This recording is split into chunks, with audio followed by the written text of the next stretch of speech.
In the 1930s, America was already suffering. The Great Depression had stripped millions of their jobs, their homes, and their hope. Cities were crowded with people trying to survive another day.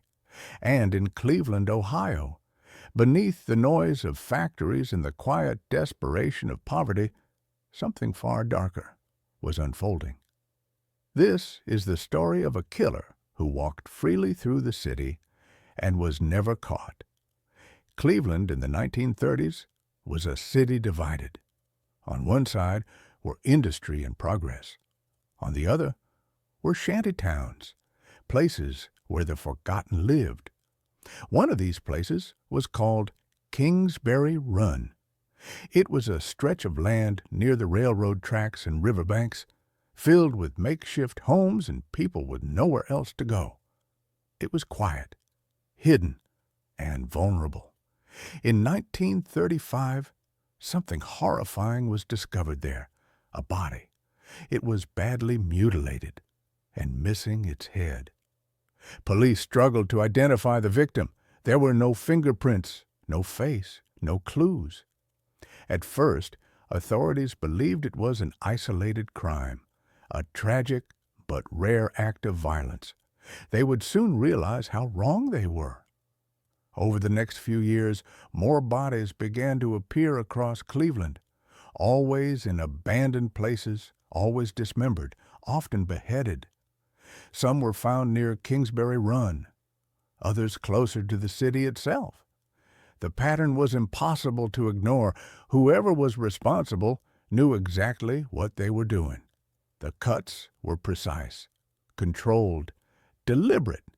It was clear this was not random violence. This was the work of someone methodical, someone calm, someone who had done this before. As the body count grew, fear spread across Cleveland. Newspapers began publishing terrifying headlines. People locked their doors earlier at night. Parents warned their children not to wander alone. The press gave the killer a name that would haunt the city forever, the Mad Butcher of Kingsbury Run. The victims shared something in common. They were poor, often homeless, often invisible to society. Many were never identified. Without heads, without records, their identities were erased. It was as if the killer didn't just want to end their lives. He wanted to erase their existence. Police were under immense pressure. The city demanded answers. Every possible suspect was questioned. Doctors, butchers, transients, even Cleveland's most famous lawman was brought in to stop the killings. Eliot Ness, the man who helped take down Al Capone. If anyone could catch the killer, it was him. Ness increased patrols, ordered raids on shanty towns, burned down makeshift camps in hopes of driving the killer out. But none of it worked. The murders continued. At one point, police believed they had found their man, a suspect with medical knowledge, someone capable of making clean, precise cuts. He was questioned extensively, but there was no physical evidence, no confession, no witnesses, and without proof, the case collapsed. Then, as suddenly as the murders began, they stopped. No announcement, no arrest, no explanation. The Mad Butcher vanished. Some believed he died.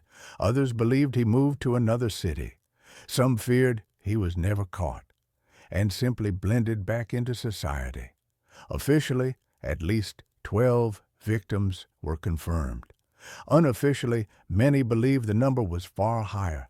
Men and women whose names were lost, whose stories were never told, whose killer was never punished.